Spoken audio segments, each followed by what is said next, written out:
16229 Swartz Canyon in Ramona. Gonna go ahead and do an inspection here. Gonna start here at the front of the home. What we're looking at is the fascia. It's got a really big, what is that, 2x14 or 2x16 fascia, which makes these seams really difficult, and the boards twist and separate. 1979 construction. All evidence points that this roof is original concrete tile. These are called, we call this shape Malibu or W tile, but it is made out of concrete and it's losing a lot of its color. It can be reused, but when so much of the color is lost, these tiles start to lose the aesthetic appeal, and so I strongly suggest replacing the tile with new, or we can go to asphalt shingle, I'm pretty sure, in this neighborhood. We've got a little bit of discoloration in the stucco underneath the overhang, and usually that tells us that there is some water coming through that stucco. Usually what that means, if we look over here, it's even more obvious. This stucco does not appear to be painted, and so I do have to assume that that is water staining that's coming through. And of course, it's in a valley. It's the only valley on the roof, and valleys have a tendency of leaking, and I'll show you why one is leaking when we get up there. Let's go ahead. Probably suggest getting rid of the gutters and replacing those with new gutters. This architectural detail here does create a little bit of vulnerability. We can see the sun damage on that fascia there. Even though the board is still structurally sound, there's a lot of damage because it just hasn't been painted in a long time. Sun damage, termite damage, dry rot are what lead to lots of wood repair on a home. The wood repair doesn't look terrible on this place, but there will be substantial wood repair. If this roof had been redone any time in the past, we would have a piece of drip edge, and that's a metal flashing that goes right there, covers up that wooden edge. It should also have bird stop. Bird stop fills this little void here and keeps embers and birds and rats from getting up in there. Again, if this roof had ever been redone, then it would have that bird stop in there, especially in high fire zones like east parts of San Diego County. We start to look around. That little gap right there, water's getting in there every time it rains and causing damage. The valley where that discoloration, that valley that we were just talking about, and it's got a ton of debris built up in that valley. And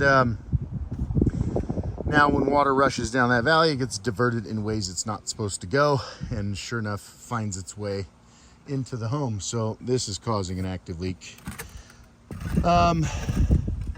You can see just the amount of color loss on this tile, and so this is not a tile I would suggest reusing. It would go to new tile, or new asphalt shingle would be a little bit cheaper.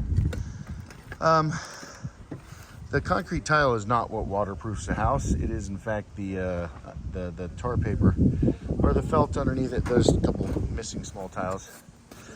It's the felt underneath it, and that however old this house is, 1979 construction, we can assume that the felt is pretty much gone. And although this roof was done really nicely originally, it's just based on the age, it's time for a full re-roof. I would never suggest that this roof continues on. In 1979, we used mortar, or it's like concrete bowl, around each of those as flashing.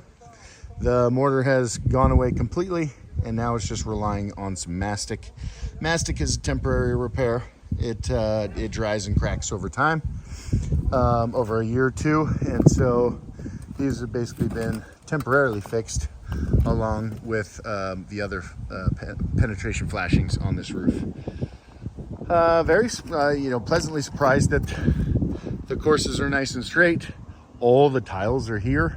Usually on a roof this big and this old, we'd have several missing tiles throughout the roof, and so it's a good sign that they're all here, but definitely does not mean that this roof is still in good shape. The corners on these tiles tend to chip. This one might have been glued back in place, but that's very typical of this style of tile. Oh, the chimney.